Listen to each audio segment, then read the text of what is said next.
Okay, अभी 26 का illustration देखते हैं हम। 26 के इलस्ट्रेशन के अंदर जो चीज़ नई है वो ये है कि इसके अंदर जो कंसाइनी है हमारा, वो जो बचा हुआ स्टॉक है उसको वापस लौटाने के बजाय उसे खुद ही खरीद लेता है। ठीक है, तो ये चीज़ इसके अंदर नहीं आएगी, क्योंकि क्या होता है कि आपने मान लीजिए 100 मशीनें आगे कंसाइनी को भेजी बेचने के लिए, उसने 80 बेच दी, जो 20 बच गई क्लोजिंग स्टॉक वो वापस आपको लौटा देता है। अभी जो ये इलस्ट्रेशन आ रहा है इसमें क्या किया है कंसाइनी ने, वो कह रहा है कि ये 20 में आपको नहीं लौटा रहा, मैं क्या कह रहा हूँ, वो एक प्राइस बताता है कुछ, जैसे यहाँ पे कॉस्ट प्लस 20% प्राइस, इसके ऊपर मैं खुद ही रख लेता हूँ, मतलब मैं खुद मशीन को रख लेता हूँ, मतलब एक तरह से उसने आपसे ही खरीद ली, अब वो अपने हिसाब से उसको बेचेगा। ठीक है, तो ये एक नई चीज़ है जो 26 के इलस्ट्रेशन के अंदर हम देखेंगे। सो सबसे पहले जो इंपॉर्टेंट चीज़ें हैं वो देख लेते हैं। पी हमारा कंसाइनर है, ओके सॉरी कंसाइनी है, एजेंट है ये, कंसाइनी है। स्विंग मशीन जो सिलाई मशीन होते हैं उसके लिए और ज्योति जो एक्सपोर्ट है ये हमारा कंसाइनर है। एक मशीन की कॉस्ट 300 है, इनवॉइस प्राइस है 400। पी को आपको कमीशन देना है 15% ऑफ दिस किसका, दिस का मतलब क्या है, दिस मीन्स ये इनवॉइस प्राइस। तो जितनी मशीनें वो बेचेगा उतनी मशीनों के इनवॉइस प्राइस का 15% तो उसको कमीशन मिलेगा। और अगर एक्चुअल सेल्स इससे ज़्यादा है, मतलब मान लीजिए उसने 30 मशीनें बेची, इसके इनवॉइस प्राइस से अगर एक्चुअल सेल ज़्यादा है तो जो एक्सेस प्राइस है उसके ऊपर 40% कमीशन मिलेगा। ठीक है, he is also responsible for, अच्छा ये एक और अलग पॉइंट है इसके अंदर, कंसाइनी जो होता है उसके जितने भी एक्सपेंस होते हैं वो खर्चे उसको करने पड़ते हैं, वो करता है, लेकिन वो सारे खर्चे वो कंसाइनर से रिकवर कर लेता है। कैसे?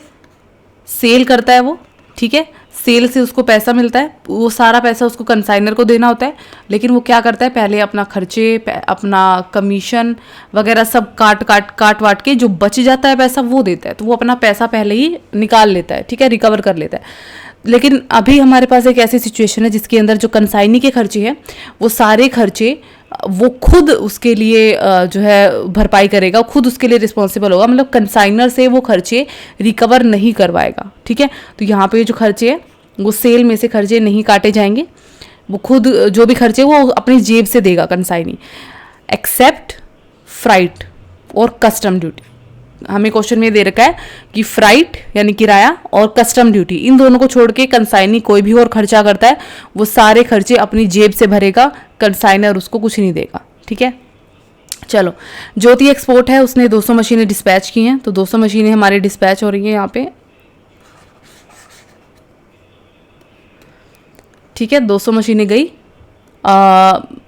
बिल ड्रॉ किया गया है 40,000 का, तो हमें पता है बिल का क्या करना है हमें एक्सपेंस जो पी ने पेड करे हैं, पी हमारा कंसाइनी है, ध्यान रखना, freight, custom duty, storage, insurance. क्योंकि फ्राइट और कस्टम ड्यूटी को छोड़ के बाकी सारे खर्चे कंसाइनी अपनी जेब से भरेगा, इसीलिए कंसाइनमेंट अकाउंट में हम सिर्फ फ्राइट और कस्टम ड्यूटी ये दो ही खर्चे दिखाएंगे, क्योंकि ये दो ही खर्चे ऐसे हैं जो कंसाइनर के को जो पैसा आपको देना है उसमें से कटेंगे। ठीक है, बाकी ये स्टोरेज का खर्चा और इंश्योरेंस का खर्चा कंसाइनी खुद भुगतेगा, कंसाइनर के पास से उसको कुछ नहीं मिलेगा, तो हम इसको दिखाएंगे भी नहीं।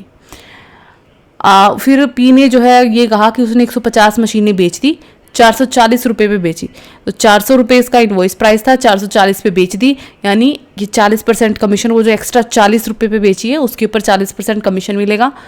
फिर उसने पी ने क्या कहा कि वो जो बची हुई मशीनें हैं, यानी 200 में से 150 बेच दी, 50 जो बची हुई मशीनें रह गई उसको वो क्या करेगा, वो खुद रख लेगा अपने पास, और वो आपको कॉस्ट प्लस 20%, मतलब जितनी कॉस्ट है उन मशीनों की 300 रुपये कॉस्ट है प्लस 20%, ठीक है, वो प्राइस आपको कंसाइनर को पे कर देगा और बाकी मशीनें वो अपने पास रख लेगा। ठीक है, तो अब बनाते हैं हम अपने अकाउंट्स, कंसाइनमेंट अकाउंट बनाना है, पी का अकाउंट बनाना है। ठीक है, तो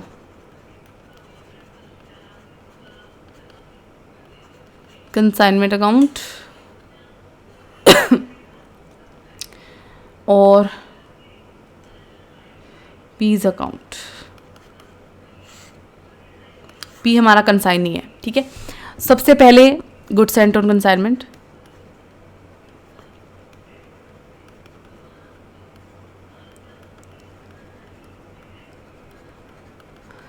इनवॉइस प्राइस 400 रुपये पे भेजे हैं हमने 200, तो 4 दूनी 8, 80,000 हो गया।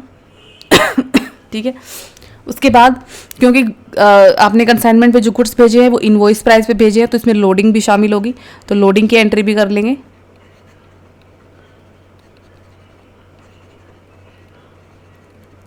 लोडिंग कितनी होती है, इनवॉइस माइनस कोस्ट, तो 400 माइनस 300 100 रुपये, तो 200 मशीनों पे 100 रुपये के हिसाब से आपकी जो लोडिंग बनेगी, ठीक है, वो हम यहाँ पे डाल देंगे, 20,000 बनेगी। ठीक है, इनवॉइस प्राइस है 400 पर मशीन, कोस्ट प्राइस है 300 पर मशीन, लोडिंग हो गई 100 रुपये पर मशीन। ठीक है, मशीनें कितनी हैं 200, तो टोटल लोडिंग हो गई 20,000। ऐसे भी कर सकते थे आप, 400 गुणा 100 40,000 और 300 गुणा 100 30,000, सीधा 20,000 निकल जाता। तो दोनों में से कोई भी तरीका आप लगा सकते हो। सेल्स भी निकालनी है हमें, तो यहाँ पे सेल हो जाएगा।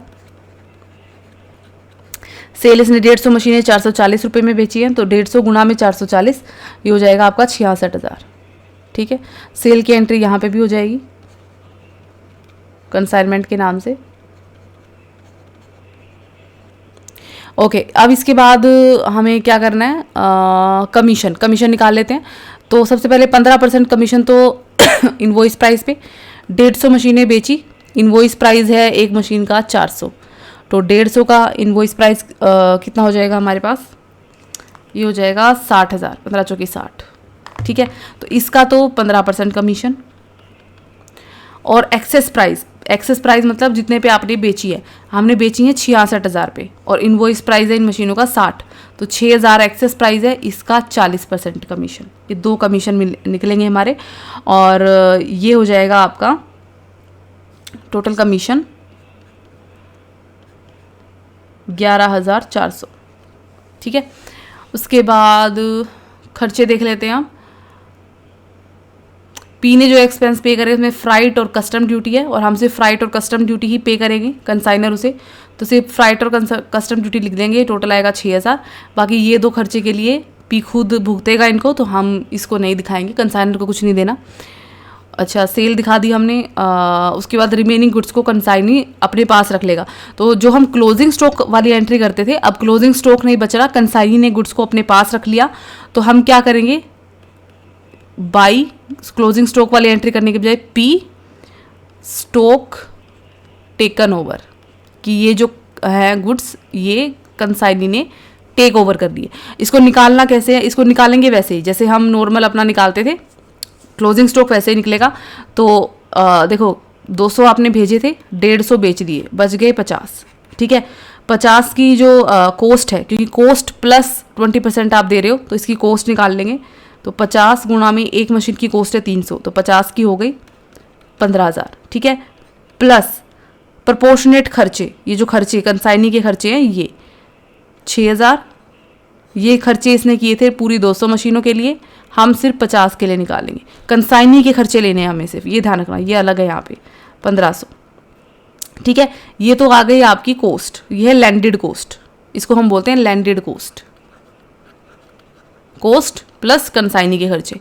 अब कैसे ले रहे हो, लैंडेड कॉस्ट प्लस 20%, तो इसका 20% हम ऐड कर देंगे, 16,500 का 20%। ठीक है, ये आपका हो जाएगा 3,300। तो टोटल प्राइस जिसके ऊपर कंसाइनी गुड्स को मशीनों को अपने पास रख रहा है वो है 19,800, तो यहाँ हम लिख देंगे 19,800। ठीक है, तो हमारे पास अभी कोई भी क्लोजिंग स्टॉक नहीं बचा है, सारे गुड्स को कंसाइनी ने, जो बचे हुए थे उनको कंसाइनी ने लैंडेड कॉस्ट प्लस 20% पे अपने पास रख लिया। लैंडेड कॉस्ट का मतलब है कॉस्ट जितने गुड्स ने अपने पास रखे हैं उनकी, प्लस उसके खुद के खर्चे। ठीक है, जो खर्चे हमें अकाउंट में लेने हैं सिर्फ वही, उससे बाकी वाले नहीं, जो उसको खुद अपनी जेब से भरने हैं वो नहीं। ठीक है, अच्छा अब ये एंट्री यहाँ हुई है तो यहाँ भी होगी टू कंसाइनमेंट 19,800। ठीक है, और पी के नाम से जो यहाँ एंट्री हो रही है वो यहाँ भी होगी। तो एक तो इसने BR दिया है एडवांस में 40,000 रुपये, ये एडवांस दिया है इसने, तो ये अब बार बार थोड़ी भरेगा। इसके अलावा जो इसके खर्चे थे कंसाइनमेंट के नाम से 6,000 रुपये के। ठीक है, और इसका कमीशन हमने निकाला था 11,400, ठीक है। बाकी जो बच गया पैसा वो आपका बैलेंस है, तो हम इसको लिख देंगे बाई बैलेंस CD या बाई बैंक अकाउंट, जो भी इसको वापस लौटाना है, ठीक है। ये हो जाएगा आपका 28,400। ये तो ये हो गया। अब आ जाते हैं यहाँ पे, क्योंकि हमारे पास कोई क्लोजिंग स्टॉक नहीं है इसलिए हम स्टॉक रिजर्व भी नहीं निकालेंगे, क्योंकि लोडिंग कुछ नहीं है, ठीक है। अगर यहाँ पे हमारा क्लोजिंग स्टॉक होता और कंसाइनी ये स्टॉक नहीं लेता तो लोडिंग का हमें निकालना पड़ता है यहाँ पे स्टॉक रिजर्व। अब निकालने की कोई ज़रूरत नहीं है, ठीक है। सिर्फ हम क्या करेंगे, इसका जो भी प्रॉफिट एंड लॉस निकला है आपका वो निकाल देंगे। तो यहाँ पे हमारा 8400 रुपये का प्रॉफिट आया। तो इस तरीके से हम ट्रीट करते हैं जब कंसाइनी आपके गुड्स को किसी प्राइस पे ले लेता है, बचे हुए गुड्स को, तो आपके पास क्लोजिंग स्टॉक नहीं बचता। आप मतलब कंसाइनर, ठीक है। दूसरी चीज़, जब कंसाइनी जो है उसके कुछ खर्चे वो खुद अपनी जेब से भुगतता है और कुछ खर्चे कंसाइनर देता है, तो जितने खर्चे कंसाइनर को देने हैं वो खर्चे ही हम अकाउंट में लिखते हैं। जो उसे खुद अपनी जेब से देने हैं उसको हम अकाउंट में नहीं लेते, वो अपने खुद भुगतेगा, ठीक है। और तो ये हो गया आपका 26 का इलस्ट्रेशन। 27 का इलस्ट्रेशन जो है वो कुछ ऐसा ही है, उसके अंदर भी कंसाइनी के कुछ खर्चे ऐसे हैं जो उसको अपनी जेब से भरने हैं। उसमें कुछ नॉर्मल एबनॉर्मल लॉस वाला भी आ जाता है और स्टॉक भी आपको निकालना पड़ेगा। तो जो हम कर चुके हैं वही सारा 27 के इलस्ट्रेशन है। 27 का इलस्ट्रेशन आप खुद करेंगे। अगर फिर कोई नहीं आती है, कोई दिक्कत आती है तो आप फिर मेरे से पूछ सकते हैं।